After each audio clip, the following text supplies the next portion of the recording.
what I was hoping we could start with is if you could help me to describe to a non-academic audience what is the problem globally, that the NGO sector is feeling that they need to address, or that isn't being addressed by the existing or traditional structures in the NGO sector. So, at a deep philosophical level, Anton, individual societies, communities create institutions to solve problems that they can't do at an individual basis. Yes. Some problems have to be solved collectively. So, one way is to create a market system. Of course, people would say markets are spontaneous exchanges. Mm-hmm. Uh, I don't think that's true. Markets are rule structures, Mm-hmm. and these rule structures facilitate collective action, exchange of goods and services. Mm-hmm. Then individuals also create some kind of governance structures. In the modern parlance, we call it governments. But there could be, government is a continuum. There are types of government. Basically, these are authoritative sources of power. Mm-hmm. And the modern government has some unique characteristics like, it is territorial. It's defined by particular territories. That's why the passport all of us have, or most of us have, is actually not owned by us. It's actually owned by the government. The government can always take the passport away. It can revoke the passport. Similarly, the institution of visa, the governments can restrict who enters their territories. Right. Governments have the power of taxation. It's a forcible extraction, and the government doesn't have to give a reason. Governments can force people to join the military, the draft. And above all, the governments can legally kill. It's called capital punishment. Right. So governments are our creation because there are certain problems that need to be solved collectively, but with authoritative source. And we can get into different notions of government, Hobbes, and so on and so forth. Sure. It's a bargain we make with this authoritative source. We give up liberty for some security. Mm-hmm. Sometimes the bargain works well, and sometimes it doesn't. In fact, in most parts of the world, it's not working that well. The third way is that we don't rely on the market and the state, but we try to do something at the community level. So one of the most interesting experience I had was coming from India, Mm-hmm. where government, and I'm talking of 1990s, was everywhere in every activity. I was doing my graduate studies in a small campus town in the Midwest, and I was biking to my university, and I suddenly saw the traffic stopping, and I saw a little kid on the road with a stop sign outside the school and the topic. So I was just amazed that little kid with a stop sign has stopped all this traffic, Right. and people are waiting patiently. And then once people had crossed the road, the kid moved to the side, and the traffic moved on. Right. And then I realized that this is collective action at a local level, where people are not waiting for the traffic cops to come in and regulate traffic, they are taking initiatives on their own. Or in America, one would see when one is driving on the highways that this stretch of the highway is maintained by this group. They'll clear up the garbage. Of course, now America is changing. Now everything is becoming dirty. But I'm talking of 1990s. Right. And it was just amazing. You're not waiting for the government to come in to clean up the highways. You say, Right. this is my community, I'm going to clean it up. Or shelters, food banks. Mm-hmm. And I'm not saying America is unique. This happens in every country. It Yeah. happens in India, it happens in Latin America, it happens in China. That communities take up responsibility of providing what we call local public goods. And this sense is, in my opinion, the intellectual foundation of the NGO sector. That communities coming together, generating resources locally and solving local problems, and being accountable to the local people, the communities they serve. So this is what you could a Tocquevillian view of NGO sector. Right. It's it's a community level effort. It could be secular, it could be religious. Religion is a very important force for the last 2,000, 3,000 years across the world. Yeah. Sure. And religion has played an important role in providing local public goods. Sure. It could be, childcare services. It could be food banks, etc., etc.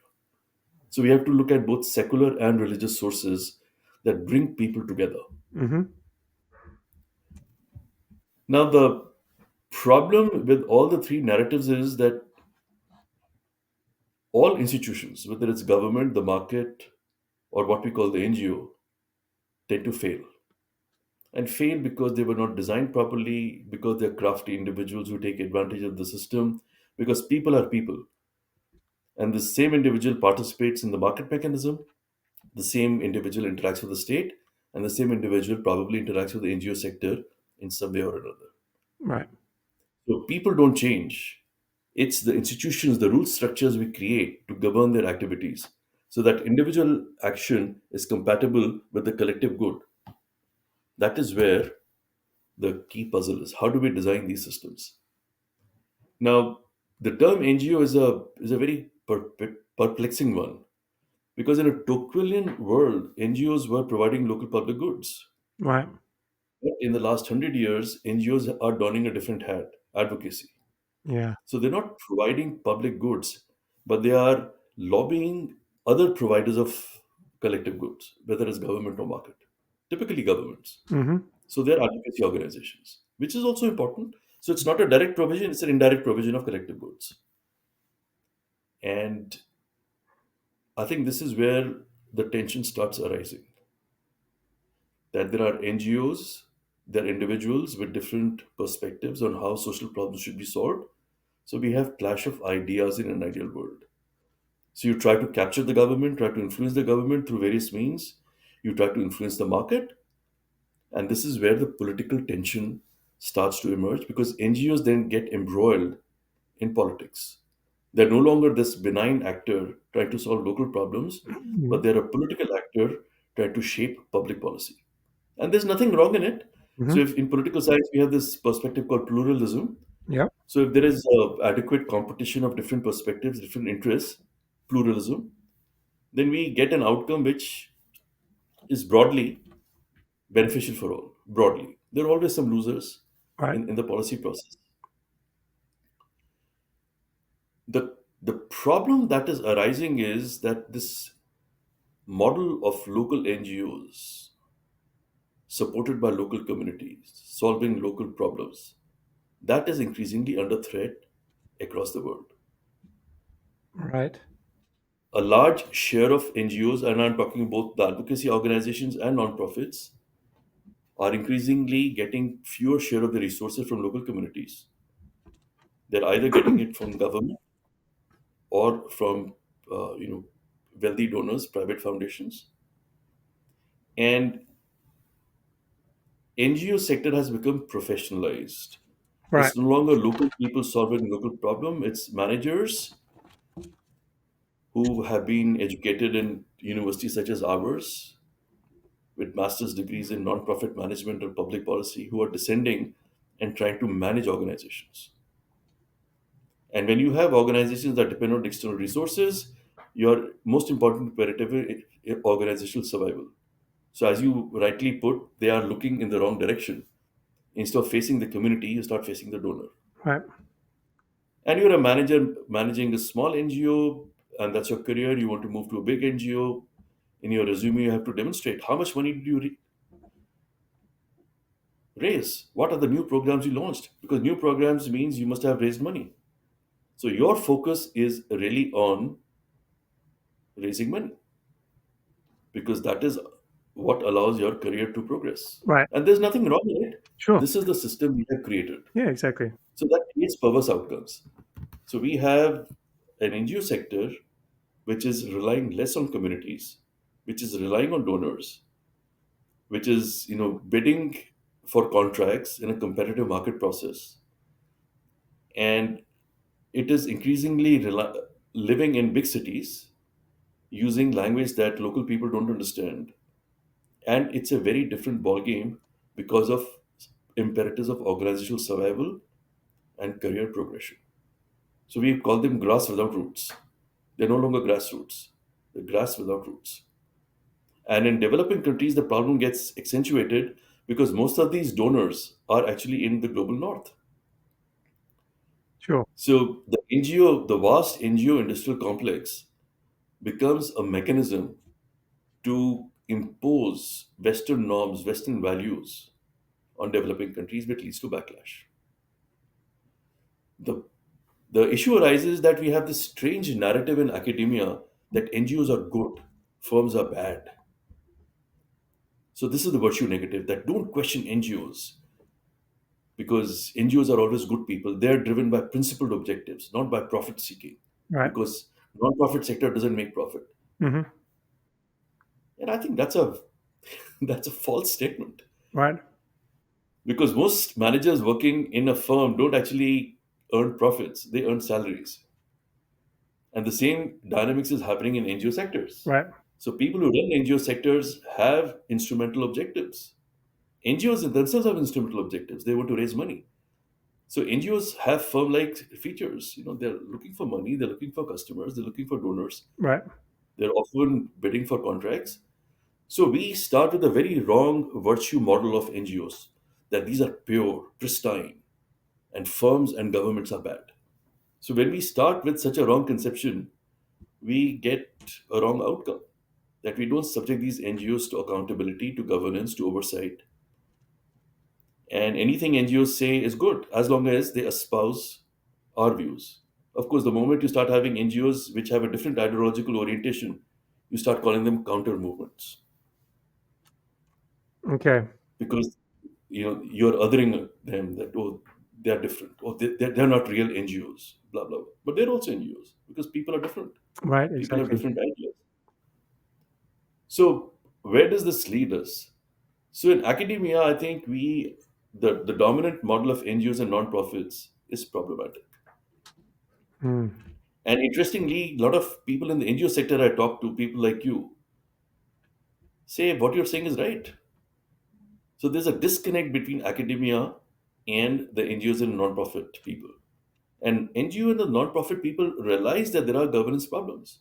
For one, anybody can form an NGO, what we call low entry barriers. Right. So there was a study done in India that India has more NGOs than school teachers. Most politicians, when they lose elections, they form NGOs. Sure. Okay. And all of them want a seat on the table. All of them want some resources. I was talking to a friend. He said it's very difficult to start an industry in India, because the moment you have a project, people descend and say we are going to agitate. We are social justice forum, we're justice, and everybody wants a cut. And nobody questions that who are these people, who are they representing, who elected them. Right. So I'm not saying all NGOs are like that. I No, think no, I I understand. personally, every year I give money to NGOs. The NGOs I've carefully researched. So I think there are the very honest and decent people who are trying to solve problems, and they are worthy of our support. But I am simply not convinced that all NGOs are pure, because they're not. It's like saying all firms are bad, because they're not, Right. Exactly. or all governments are bad, because they're not. But I The guess, challenge for sorry, Yeah, go ahead. I was just going to say, and maybe this is kind of summarizing a little bit, or repeating what you're saying, but in a different way. When you look at, for instance, the private sector, firms, companies, there is a mechanism of creative destruction, right? Where a company will go out of business if it's not serving its customers in the right way eventually. Even with governments, there's the idea of voting, right? And so you could vote out a government. So there is that there is a cycle there. One of the challenges with, I guess, what you're arguing with the virtue narrative is it's almost creating a force field for the NGO sector. So you cannot analyze it, you cannot judge it, and as a result, there's no creative destruction in the sector. So when an NGO starts, it lasts forever. It doesn't go away. Is that I is there would something modify like it that? slightly. Yes. I'll modify it slightly. Yeah. So the NGO sector, there is creative destruction, but in a very perverse way. Okay. So if you think of it, firms exist because they serve the customers. Government exists because they serve the citizens. Right. In an ideal world, NGOs exist because they serve the underprivileged, their constituents. And if NGOs are not able to do it, NGOs should die. What Right. happens is that oftentimes the underprivileged people that the non-profits serve cannot vote with their feet or with their dollars. They're too poor. So they can't signal their disapproval. So the pressure from the Yeah. customers, or what we call clients, is simply not there. But the perversity is that the real clients of NGOs, the real principals, are not the underprivileged communities, it's the donors. So it's the donors who become the de facto principals, and they decide which NGO will survive, which NGO will flourish, which NGO will die. Right. So it's the problem of the shadow principle that is creating to a very perverse creative destruction. And this calls into the whole question of the NGO model, that we have this virtue narrative which sees that serving the communities and that's the reason for their existence. But you're right, that's not the reason for their existence. Right. If the communities withdraw the social legitimacy, the social license to operate because NGOs are ineffective or corrupt, NGOs don't die as long as they're getting the funding. So there's a disconnect between who pays and who's served. Unlike the market model, where the person who pays is also the one who's getting served. And ideally speaking, even the government is the voter who pays the taxes is expected to receive services. But this disconnect between who pays and who gets served in the NGO sector creates this perversity. Right. Well, the challenge with that though is that that's a very hard systemic problem to change. Um, you know, maybe tying to that though, I feel like it's not only just who pays, but it's also the methodology of payment. The idea that payment is coming in sort of projects and is tied to projects. There's this. I mean, there's almost like this inherent lack of trust between the donors, the funders, and those who are doing the actions on the ground. And because there's these restrictions and time limits to the money, it turns the vice and makes the NGOs have to become optimized to the donor's needs. And but I feel like there's a way that the money could come from the donor to the NGOs in a more unrestricted way, in a more um, uh, sort of long-term partnership way, which wouldn't have the same effect, which would allow the NGOs to have a bit of space to breathe and a little bit of space to focus on the customer, the local communities, without having to constantly service the donors. Is there anything in that? So, Anton, there are two problems. And your suggestion is only solving the second one, not the first. The first one is, as long as the customers are not the paying customers, NGOs have fewer incentives to respond to them. Right. So the whole model of external funding, in my opinion, is perverse. In fact, that is not the Tocquevillian way of looking at the non-profit sector or what we call civil society. So that challenges the intellectual foundations of what we call the civil society. Civil society cannot be funded by external sources because the moment you create an accountability challenge. So eventually, I think this whole donor-funded civil society is going to create problems because it is fundamentally flawed. Now you are saying, okay, well, this is the world we are living in, and can we just make it better? So practical, perfect should not become the enemy of the practical or the feasible.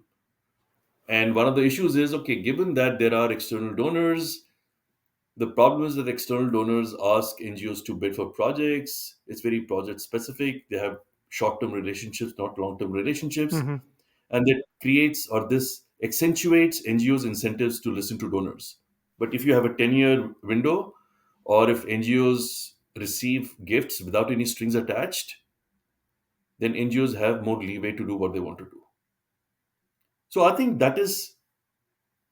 these are interesting points, Right. and a lot of donors do this, that they give money without without strings attached. For example, McKinsey, Bezos, or no longer Bezos, she's gifting money to lots of organizations without any strings attached. In Right. fact, there are a lot of news stories that organizations are stunned that they received this massive gift because she has studied them or her staff has studied them and they think they're worthy of support. So she just gives them money and they can do whatever they want instead of saying, okay, this money needs to be used for A, B, or C. Right. So I think that is certainly better than the model we have. But then if you are an NGO, you'll say, where do I find the next McKinsey? How can I change my profile that the next McKinsey can find me attractive? How can I market myself? Blah, blah, blah. Right.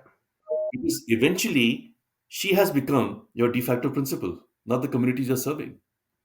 And that is the beauty of both the market and the government in an ideal world. Of course, monopoly, the markets fail. But, if the market is reasonably competitive, firms want to make sure that the customers are happy. That's why so much of money is being spent on market research. Yeah. Similarly, governments are, even, autocratic governments are worried about public opinion because that's their real principles. So we need to rethink the structural model or the structural conditions under which the modern NGO sector works.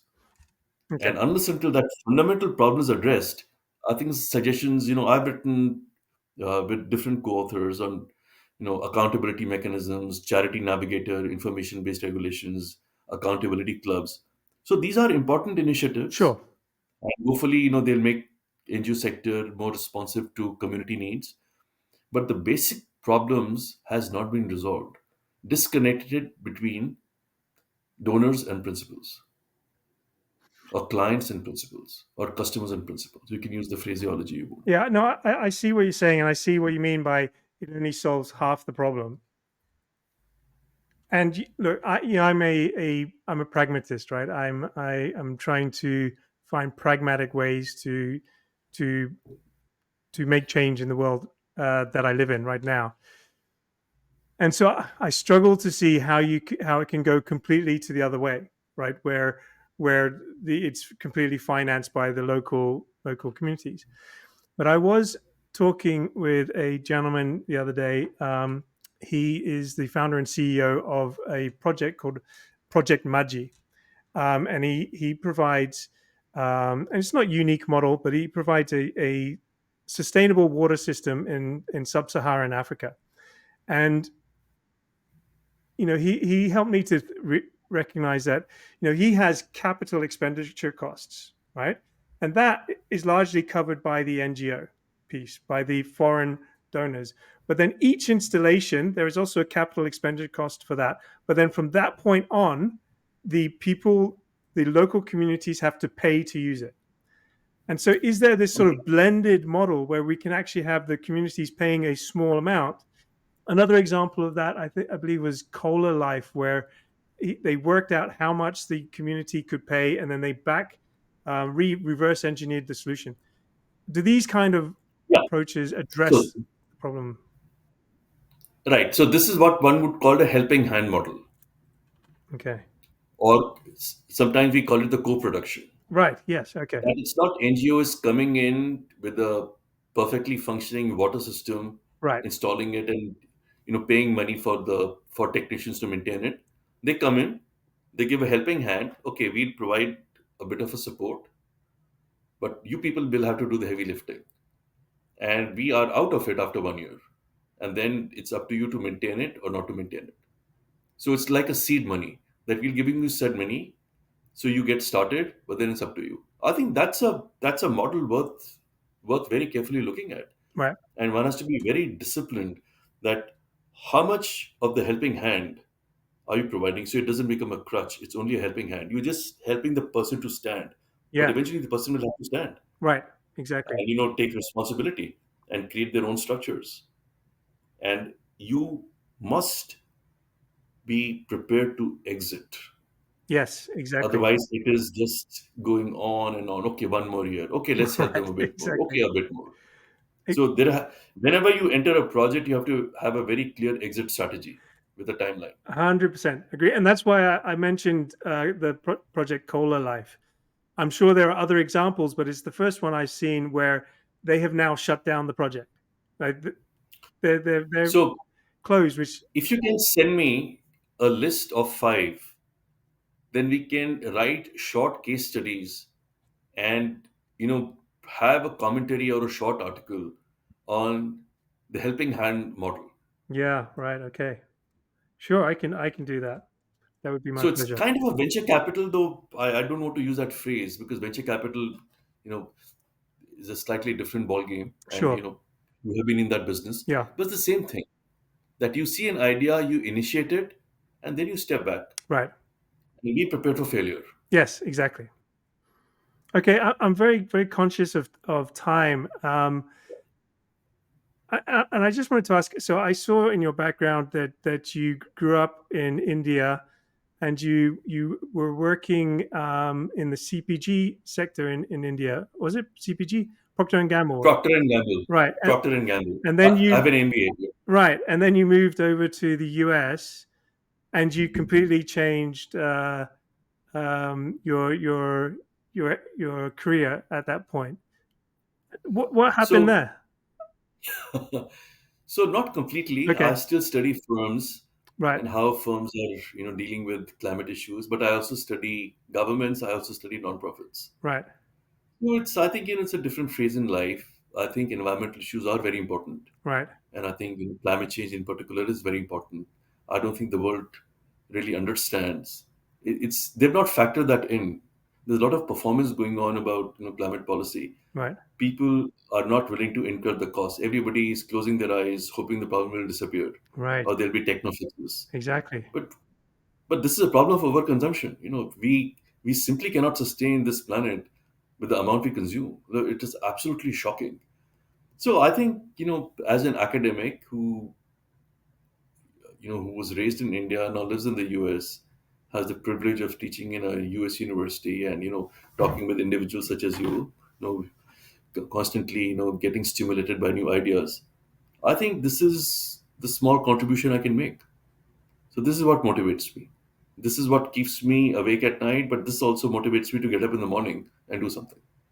I was going to ask you about your motivation because I saw a video of you giving a talk to some sustainable business students, and it Right. struck me with I really appreciated the fact that you were really challenging them to check their assumptions and to really try to um, think through businesses and governments and all these different things, and I just found it very refreshing to see that kind of discussion taking place.